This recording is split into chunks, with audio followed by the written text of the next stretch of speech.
Beneath the waves, water can turn lethal. From a great white shredding a South African snorkel tour to a Greenland shark in an icy fjord, a tiger ambush in a cave, a megamouth blast on a night dive, a bull in estuaries, and a Mako versus jet ski. Thrill flips to terror. In this video, we'll dive into 6 shark encounter stories. On March 14, 2022, the waters of Gansbaai, South Africa, lay still under the soft morning sun, their calm surface hiding the restless energy of the ocean below. Among the boats lined along the bay's edge, one carried a group of tourists eager to see the wonders of the sea. At the helm of the excursion was Liam Fraser, a 36-year-old guide who had devoted his life to the water. Raised in a fishing family along the Cape, Liam had grown up with the rhythms of the sea, learning its moods and mysteries from an early age. His fascination with marine life led him to train as a guide, where his knowledge and calm presence earned him respect among both visitors and locals.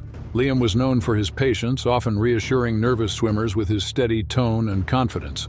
He strongly believed in teaching people about the creatures of the ocean and loved showing tourists the beauty and vastness of the underwater world. For him, every trip was more than a job. It was a chance to share the magic of the sea with others. On this particular day, he guided a small group of snorkelers eager to glimpse the colorful fish and kelp beds near the coast. The weather appeared perfect, the waves gentle, the air filled with cries of gulls. The group slipped into the water, wearing bright fins and vests, and floated only a few meters from the boat. The stillness of the moment was deceptive. While the tourists adjusted their masks and admired the shifting play of light beneath the surface, Liam swam ahead, scanning the area to ensure it was safe. His body moved easily in the water, each kick practiced and strong. But in the depths below, something massive stirred, hidden in the darker layers where human eyes could not reach. Without warning, the surface exploded. A great white shark surged upward in a violent burst, its huge body breaching directly beneath Liam. The predator's jaws clamped down around his torso with crushing power. The impact was so sudden that the water seemed to erupt in foam and bubbles, scattering gear in every direction. Tourists screamed in shock, flailing in panic as the sea turned chaotic around them. The shark dragged Liam down with terrifying speed. Blood spread in thick clouds, staining the clear water a deep red. The predator shook him fiercely, slamming him against submerged rocks, its movements raw and unstoppable. The sound of churning waves filled the air as fins and masks broke loose, floating uselessly on the surface. The tourists kicked wildly to stay together, their fear amplified by the sight of Liam's figure thrashing in the predator's grip. The shark rose again, lunging with greater force, tossing him through the water like a rag doll. The power of each strike sent ripples racing across the surface, leaving the ocean boiling with violent motion. On the boat, horrified witnesses pulled back in disbelief, their hands pressed against rails as the predator delivered strike after strike. And then, just as suddenly as it had appeared, the giant shark vanished into the deep, leaving behind only drifting fragments of wetsuit, scattered snorkel gear, and a haunting silence that spread across the bay. The silence that followed was almost as heavy as the chaos itself. The sea, which moments earlier had thrashed with foam and red streaks, returned to a deceptive calm. The tourists floated together, their faces pale, eyes wide with shock, each one struggling to process what had just unfolded before them. The water held only fragments of scattered equipment, small reminders of the violence that had erupted and then vanished in an instant. The air was filled with the sound of uneven breaths as if no one dared to speak, and the cries of gulls circling overhead only deepened the sense of dread. The crew pulled survivors quickly back onto the boat, helping them strip off their gear, hands trembling as they steadied their passengers. Some clutched their own arms and shoulders, shaking from both fear and the cold. Others sat motionless, staring into the water as if expecting the dark shape to rise again. But the predator had disappeared, retreating into the depths, leaving behind only the memory of its savage strength. The boat turned back toward shore, its engine roaring louder than usual, as though urgency itself powered its return. The tourists remained silent, their thoughts circling the same scene repeatedly. Some kept their eyes shut, unwilling to glance back at the faint trail of bubbles that still lingered on the surface. A few sobbed quietly, their emotions breaking free now that the immediate danger had passed. Every face carried the same weight: disbelief, fear, and sorrow. When the vessel reached the dock, emergency crews were already waiting, alerted by frantic radio calls. Authorities surrounded the shaken group, offering blankets and water, guiding them gently onto solid ground. Questions began almost at once, but answers felt impossible to give. How could words capture the sheer force of the event? The way the predator had appeared, struck, and vanished within moments. The fragments of wetsuit and gear were gathered as evidence, somber reminders of what the sea had claimed. News of the tragedy spread rapidly across the community. Gansbai, long known for its encounters with great whites, had seen many stories of danger, but few as brutal or as public as this. Residents spoke in hushed tones, some recalling past warnings about the unpredictable behavior of sharks near the seal colonies. Others felt the weight of grief for a man who had grown up among them, who had made his life sharing the ocean's beauty with the world. Marine experts were called to examine the incident, stressing once again that the waters near the Cape were not just tourist attractions, but the domain of apex predators. For them, the attack highlighted the razor-thin line between adventure and danger, a line that had been crossed in mere seconds. For the tourists who had witnessed it firsthand, the memories would linger far beyond the coastline. Each one carried an image burned into their mind: the sudden eruption of the sea, the immense shadow rising from the deep, and the raw force of nature taking control in a way no human could stop. The sea calmed once more in the days that followed, but for those who had been there, it would never look the same again. On January 9, 2024, snow drifted softly over the narrow fjords of northern Norway. The world was quiet, except for the crunch of ice breaking along the shoreline. For Lars Johansson, the cold landscape had always been a place of both challenge and peace. At 32, he was no stranger to the harsh conditions of his homeland. Born and raised in Tromsø, Lars had grown up learning how to live with the unforgiving elements. He became known in his community as a strong swimmer and endurance athlete, often testing himself in long-distance events and cold water plunges. To him, pushing through the cold was not only about strength, but also about finding calm in the silence of frozen places. This morning, Lars had prepared himself for a winter swim, something he had done many times before. He believed the fjords offered a kind of purity unmatched by pools or warmer seas. Clad only in a thin wetsuit, he lowered himself into the water, snowflakes melting instantly on contact with the dark, near-freezing surface. Each breath sent clouds of vapor into the air as his body adjusted to the shock. Around him, the fjord appeared calm, its waters glassy, reflecting the high cliffs and heavy clouds above. Beneath the surface, however, the picture was far less tranquil. Visibility was low, the icy water murky with drifting silt. The stillness of the fjord hid a lurking danger, one few would ever expect to encounter so far north.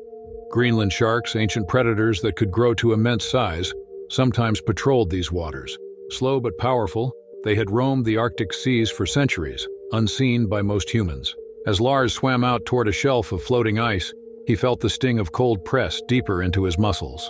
He forced himself to stay steady, his strokes slow and practiced, his breath measured. Then, without warning, the water beneath him shifted. Out of the depths surged a massive shape, its bulk almost blending into the dark water until it was too close to avoid. The Greenland shark struck with sudden violence, its jaws clamping around his calf with crushing force.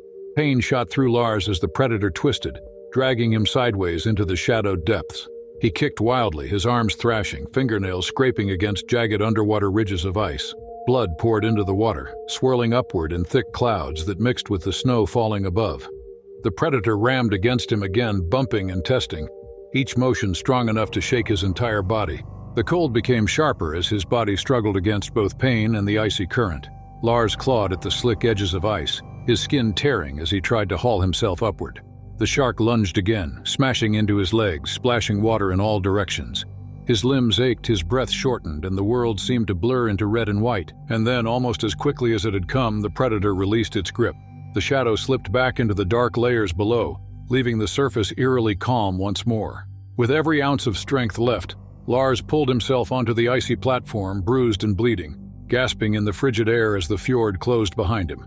The icy platform beneath Lars felt both like salvation and a trap. He lay sprawled across its slick surface, every breath ragged, the freezing air cutting his throat as much as the water had numbed his skin. His calf burned with unbearable pain, blood still seeping from deep wounds that stained the white ice crimson. His body shook uncontrollably, not only from the cold but from the shock of what had just happened. The fjord around him looked almost peaceful again, but beneath that calm lay the memory of the predator's strength, its shadow already vanishing into the endless dark below. With trembling hands, Lars pressed against his injury, desperate to slow the bleeding. The bite marks were jagged, the edges torn where the shark's teeth had pierced through muscle and skin. He felt weak, but his mind fought to stay focused. Each second on the ice was a struggle against both the freezing air and the loss of blood. He knew that survival now depended on endurance, not strength. Minutes stretched as he lay there, listening only to the sound of water lapping against the edges of the platform and the faint echo of gulls circling above. The fjord, once a place of challenge and beauty, had turned into a silent reminder of how small humans were in such a wild environment. His body wanted to rest, to give in, but he forced his eyes open, knowing that slipping into unconsciousness in this cold would mean the end. At last, faint voices carried across the water. A pair of fishermen steering their small boat near the fjord had spotted the motionless figure lying on the ice. Their craft drew closer, and soon rough hands hauled him into safety, wrapping him in thick coats to fight the chill. The boat's engine roared as they sped toward the nearest harbor, leaving behind the blood-stained floe where the attack had unfolded. On shore, medical crews rushed to stabilize him. His body was weak, his skin pale, and every movement sent sharp jolts of pain through his leg. Bandages wrapped tightly around the wounds, and warm blankets covered his shaking frame. The cold had pressed him to the edge, but he was alive. The shark had released him before the struggle had gone too far, though the scars would remain long after the blood dried. News of the encounter quickly spread throughout the region. Locals spoke with disbelief, many of whom were unaware that Greenland sharks even ventured so close to swimmers. Experts later explained that these ancient predators, often unseen and slow, could still strike with unexpected power when curious or provoked.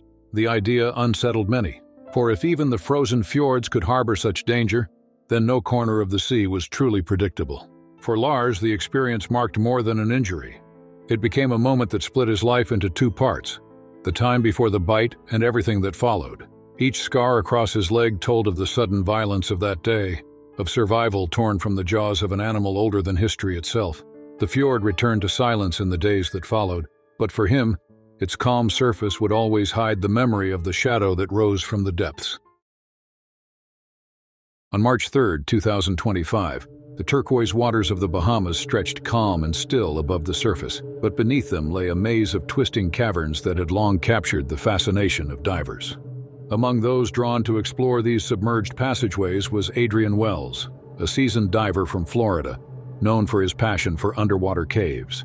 At 36, he had spent more than a decade charting narrow tunnels and documenting the fragile ecosystems that thrived in these hidden places. His closest friend and dive partner, Miguel Ortega, shared the same passion, traveling with him often to explore the most remote and dangerous sites. Joining them on this expedition were two younger divers, Claire Matthews, a marine geology student eager to record new data, and Thomas Reed, a photographer hoping to capture rare images of the cave's striking formations. Together, they prepared for what seemed like another routine survey. Each diver carried lights, mapping equipment, and safety lines, their movements deliberate and cautious as they descended into the semi-submerged cave system. The water was cool and heavy with silence, broken only by the sound of their bubbles echoing against the stone walls. Tight spaces forced them to move slowly, brushing against coral ridges and being careful not to kick up too much sand from the floor. The beams of their dive lights revealed jagged edges, narrow turns, and pockets of deeper shadows where visibility fell to near darkness. For Adrian, this was familiar work. He led the group carefully, marking turns and signaling for pauses whenever the walls narrowed. Miguel followed just behind, keeping an eye on the younger pair who moved with both eagerness and nerves. They knew the dangers of cave diving, disorientation, tight passages, low air, but they trusted in their training and their leader. What none of them expected was the sudden presence of an apex predator inside such a confined space. From the darkness ahead, a massive shape slid into view. At first, it was only a faint shadow moving across the beam of Adrian's light, but within seconds the outline became clear. The broad head and striped body of a large tiger shark. The predator moved with quiet power, its body gliding effortlessly between the cavern walls. For a moment it seemed only curious, drifting closer with steady motions. Then in a sudden burst, everything changed. One of the divers brushed against its side and the shark reacted instantly. Its powerful body twisted, its tail struck with force, ricocheting against the rocky walls. Adrian was slammed hard against a coral ridge, feeling the jagged edges tear across his arm. The confined space magnified every movement, sending clouds of sand and broken stones swirling around them. Visibility dropped as debris filled the water, their light struggling to cut through the chaos. The shark lunged again, its head pressing one of them back against the wall, jaws snapping within inches. The confined walls amplified the sound and power, each strike echoing through the cavern. Its massive body swept through narrow turns, slamming water forward in violent bursts, forcing the divers to scramble for position. Every motion risked pushing them into sharp rocks, their limbs already scraped and bruised from desperate dodges. For endless moments, the predators circled, rushing with bursts of energy, ramming against their bodies and brushing with rough skin that felt like sandpaper, tearing through fabric. The divers' arms shook as they tried to steady themselves, each second a test of will against fear and exhaustion. The narrow cavern became a trap, magnifying the shark's presence and leaving no room for escape. The divers clung to the jagged walls as the cave shook with each violent rush of the tiger shark. Water churned in every direction, turning their lights into scattered beams through clouds of silt and debris. Adrian pressed his wounded arm against his side, the sting of coral cuts spreading through him, while Miguel tried to guide Claire and Thomas away from the narrowest section. The predator circled with steady precision, its bulk filling the cavern each time it swept close, its striped body scraping against stone. The confined space gave the animal the advantage, leaving the divers struggling to dodge as its tail sent powerful waves that knocked them into sharp edges. The shark tested them repeatedly. At times it lunged with terrifying speed, jaws snapping so close they could feel the rush of displaced water. At other moments, it brushed against them deliberately, its rough skin scraping against fabric and leaving marks along wetsuits and exposed skin. Claire's leg was torn against the rock as she tried to push away, blood seeping quickly into the water.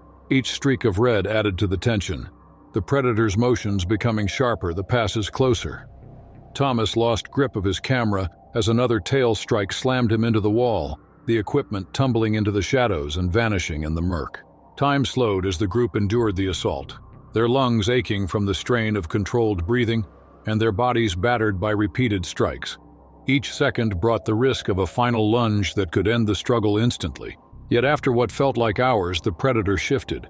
Instead of another charge, it slowed, its large head turning toward the faint glow of open water at the far end of the cavern.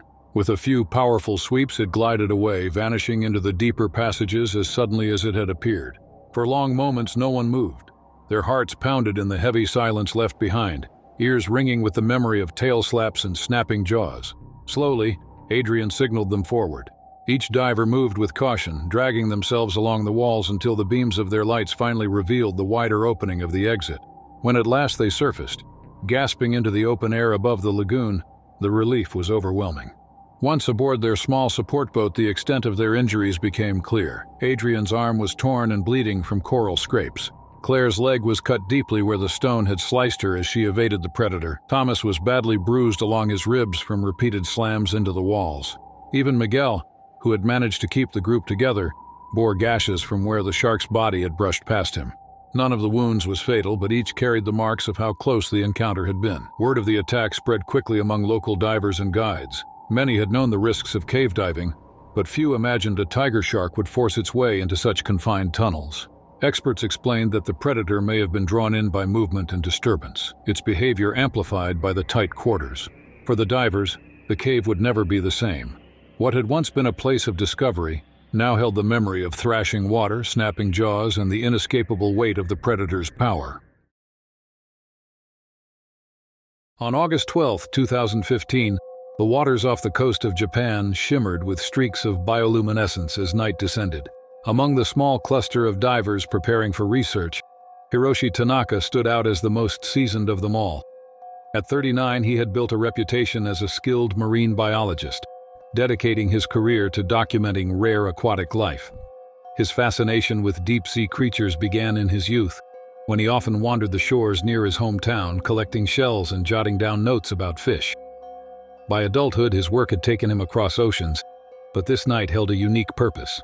Hiroshi hoped to catch sight of elusive plankton blooms and study their interaction with marine species that surfaced only under the cover of darkness. The dive team worked in silence as their lights cut across the Black Sea, illuminating clouds of glowing organisms drifting like stars in liquid space. Hiroshi descended further, mesmerized by the way the plankton lit up with every kick of his fins. His equipment was secure, his senses alert, and his attention fixed on documenting the surreal display. Few experiences could match the sight of blue sparks glittering through still water, surrounding the divers in shifting curtains of light. For Hiroshi, this was more than research. It was a chance to understand how life thrived in the ocean's hidden layers. He carried his notes in waterproof casings, along with small instruments designed to measure plankton concentration. Each reading added to his years of careful study, but he also carried the awareness that the dark sea often concealed more than it revealed. From the depths below, a disturbance began to rise. At first, it felt like nothing more than a shift in current, but then an immense silhouette loomed from the black. Slowly, and with silent power, a megamouth shark emerged. This giant was rarely seen, its bulbous head and cavernous mouth dwarfing the divers around it. The shark drifted closer with eerie calm, its massive form dwarfing Hiroshi as it turned toward one of the floating pieces of equipment. With shocking force, the predator lunged. Its wide mouth snapped around the gear, and in that instant, Hiroshi was pulled along with it, his body dragged into the surge of water the shark displaced. The current slammed him sideways against jagged rock formations, coral scraping across his arms and legs as he fought to regain control. Teeth grazed his wetsuit, tugging at the fabric, a chilling reminder of how close he was to being swallowed whole. Bioluminescent plankton exploded in flashes of blue light, swirling into chaotic patterns that illuminated the thrashing scene. Each violent motion stirred clouds of debris that blinded him, and each roll of the shark's body sent him tumbling toward the reef below. The confined space of the underwater terrain left him little room to maneuver, every kick of his fins bringing the risk of another collision with stone. The megamouth circled again, nudging him with its massive head and twisting with surprising bursts of strength. Each pass forced Hiroshi to scramble, pushing away from rocks, lungs burning with effort as he tried to steady himself. Minutes stretched unbearably, every moment filled with the terror of another strike. The giant predator moved with unpredictable power, keeping him locked in a struggle that felt endless as the reef glowed faintly under the swirls of disturbed plankton. The immense shape moved with heavy precision, circling once more before turning toward deeper water. Its wide mouth opened and closed slowly, filtering through drifting organisms as if the violent outburst had been nothing more than an interruption of its steady feeding. Hiroshi floated in the middle of the turbulence it left behind, chest heaving as he steadied himself against the chaotic water. His limbs shook from exhaustion, scrapes burning from coral cuts, and his suit carried deep grazes where rough edges and grazing teeth had torn into the material. The bioluminescent plankton still shimmered faintly, glowing around him like fractured starlight, a reminder of how quickly beauty had been overtaken by raw survival. Gradually, the water settled. The debris stirred by the thrashing giant drifted downward, forming small clouds along the rocky ridges of the reef. Hiroshi turned slowly, scanning with his light for any sign of the predator's return. For long minutes, the only movement was the faint flicker of fish darting cautiously back into open water. The absence of the massive shark did little to calm the pounding in his chest, but instinct told him to begin ascending toward safety. He adjusted his breathing, pushing upward while keeping his eyes on the dark stretches below, every shadow a possible shape. When he reached the surface, the air felt sharp and heavy. The dive boat's lights glimmered nearby, and fellow researchers leaned anxiously over the edge as he approached.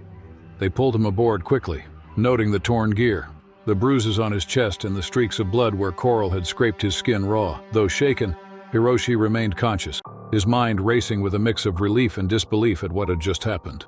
Medical kits were brought forward, and an antiseptic solution was applied across his wounds as bandages were pressed firmly in place. The cuts were not life-threatening, but the bruises and abrasions along his body showed the full strength of the encounter. Each mark told of the force that had slammed him into rocks, of the moment when teeth had skimmed his suit, and of the seconds when the predator's head had shoved him through churning debris. Word of the event spread quickly among the scientific community. Megamouth sharks were rare, often elusive, and were known more for their passive feeding behavior than for direct contact with divers. Yet here was a documented encounter where the massive creature had turned violent, disturbing not only equipment but nearly claiming a researcher in the process. Experts debated whether the animal had mistaken the gear for food or whether the confined reef space had amplified its behavior. For Hiroshi, the aftermath was marked by both fear and fascination. His notes and damaged instruments became valuable records, proof of a meeting with one of the ocean's rarest predators under extraordinary conditions. But alongside the data came scars and memories that would linger. Every scrape, every bruise, every tear in his wetsuit was a reminder of how quickly calm could shatter in the ocean's depths. The dive that had begun as a study of glowing plankton ended as a struggle for survival. What was once a surreal and peaceful scene became an unpredictable battle. And even as he healed, Hiroshi knew the memory would never leave him. The glowing flashes of disturbed plankton and the silent power of the megamouth's bulk would forever remain etched in his mind, a lasting warning of the sea's hidden and untamed strength. On March 19, 2023, the fading light painted the Recife sky in soft gold and orange tones as Miguel Santos strolled along the sandy edge of a shallow estuary. At only 23 years old, Miguel carried the energy of youth and the easy charm that made him beloved among his friends. He grew up in Brazil's northeast, spending his childhood between the crowded streets of the city and the open stretches of shoreline where the sea always seemed to call him back. He was an amateur footballer, a part-time student, and someone who loved the water as much as he loved photography. His girlfriend Camila often joined him on outings, and together they documented their adventures with cameras and phones, capturing both the vibrant city life and the quieter rhythms of nature. That evening, the couple had chosen the estuary for its calm waters and the way the setting sun shimmered across its surface. The tide moved gently, small ripples reflecting the fiery sky. Birds wheeled overhead while splashes from fish broke the water now and then, sending tiny rings outward.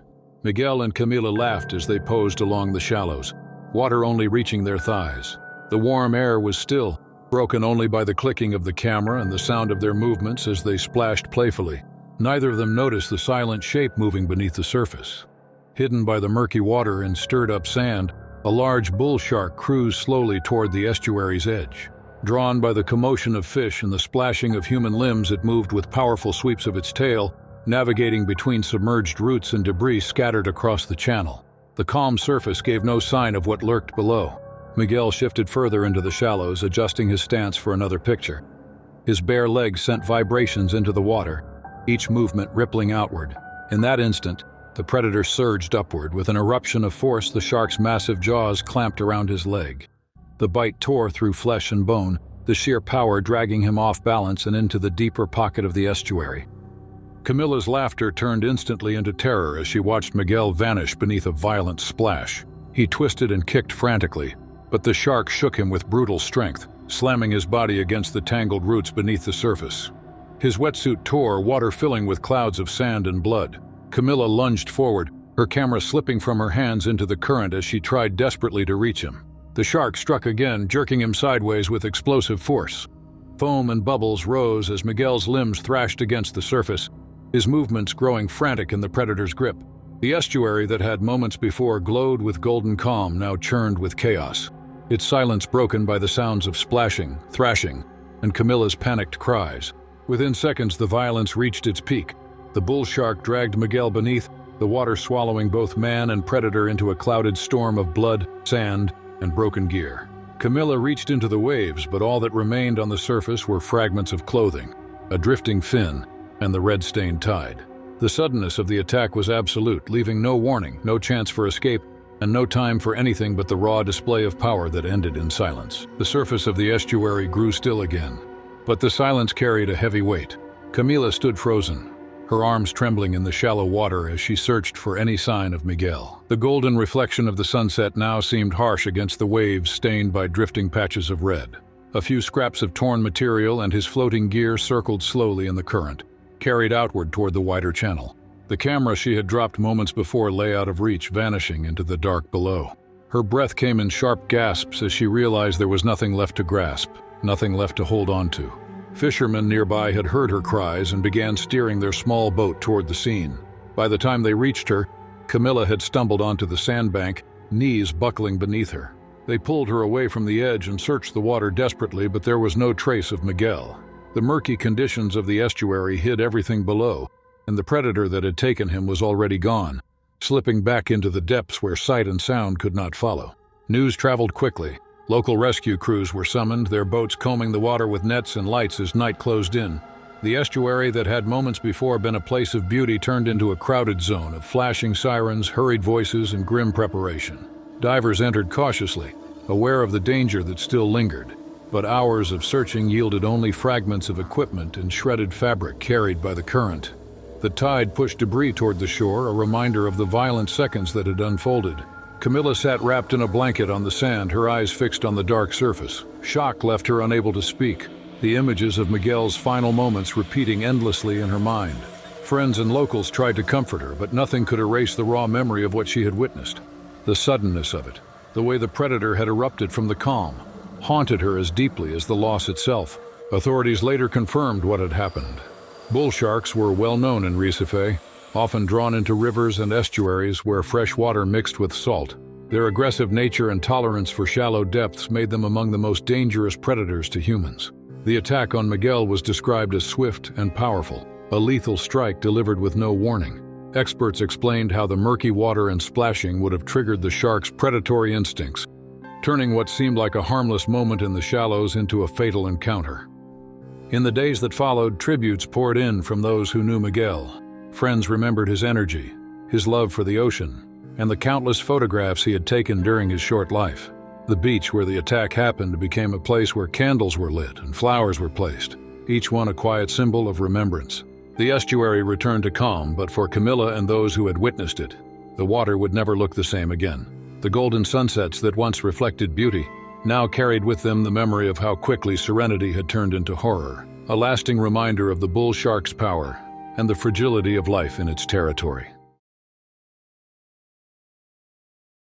On February 8, 2025, the sun glared over warm waters off KwaZulu-Natal, South Africa. Liam Carter, 26, lived for thrills. Raised near the coast, he felt the ocean in his bones and gravitated to fast-paced sports. Jet skis were his obsession, the speed, spray, and roar delivering freedom he craved. By day, he worked in event management. Off the clock, the water called. Whenever time allowed, he was out there, surfing dawn breaks, freediving the reefs, or carving crescents across the sea on his ski. Friends knew him as fearless, meticulous with gear, and happiest when sea wind stung his face. That morning, he had decided to take his jet ski out alone, enjoying the wide open stretch of ocean. The waves were moderate, rolling enough to give him lifts and drops that added to the thrill of his ride. Seabirds glided overhead, and from the shore, distant figures of surfers could be seen preparing to paddle out. Liam revved the engine and darted across the swells, each movement leaving trails of foam behind him. He leaned into the curves, heart racing with the adrenaline of speed. Beneath the surface, however, another form was moving swiftly. A short-fin mako, sleek and built for explosive bursts, had been drawn closer by the vibrations of the racing engine and the spray. Known as one of the fastest and most aggressive predators in the sea, the shark closed in with precision, its large eyes fixed on the source of disturbance. The surface above did not indicate what was to come. As Liam powered forward, the water erupted without warning. The predator surged upward, slamming with brutal force into the side of his jet ski. The machine lurched violently, tipping sideways and throwing Liam into the water. He struck the surface hard, air bursting from his lungs as the heavy craft flipped beside him. The shock left him disoriented, his head breaking the surface only long enough to take a breath before the next strike came. The mako lunged again with terrifying speed, its jaws clamped onto his right arm, teeth slicing through flesh and muscle in a devastating grip. Pain shot through him as blood erupted into the water. In one violent motion, nearly half his arm was torn away, leaving him gasping in shock and agony. He kicked and twisted desperately, trying to fight free, but the shark circled, ramming and snapping with each pass. Foam, spray, and fragments from the overturned jet ski floated around him, the chaos of the scene turning the ocean into a storm of red-stained waves and debris. Each second stretched into eternity as he tried to stay afloat, his strength weakening from blood loss while the predator continued its relentless testing. Surfers and a nearby rescue vessel noticed the commotion and rushed toward him, their movements urgent as the predator circled once more. Just as the boat neared, the mako launched forward again, its jaws snapping only feet away from Liam's battered body. The rescue crew reached Liam in the final instant, pulling him over the side of their boat as the predator veered away into deeper water. His body was bruised and torn, the wound on his arm severe, blood still spilling into the waves below. The water around them calmed again, but the scene was marked by floating debris and the overturned machine that bobbed helplessly in the swell. The predator had disappeared as swiftly as it had come, leaving only silence and shock in its wake. On board, helpers pressed cloth and bandages to what was left of his arm, working against the steady flow of blood. His skin was pale, lips trembling as he fought to remain conscious, breaths shallow but determined. The boat surged back toward shore, engines straining as every minute grew heavier with urgency. Surfers who had seen the event trailed behind, shaken by the violence of the strike, their own boards rocking uneasily on the water's surface. When they reached the beach, paramedics were waiting for them. Liam was lifted onto a stretcher, his body trembling under the weight of shock and blood loss.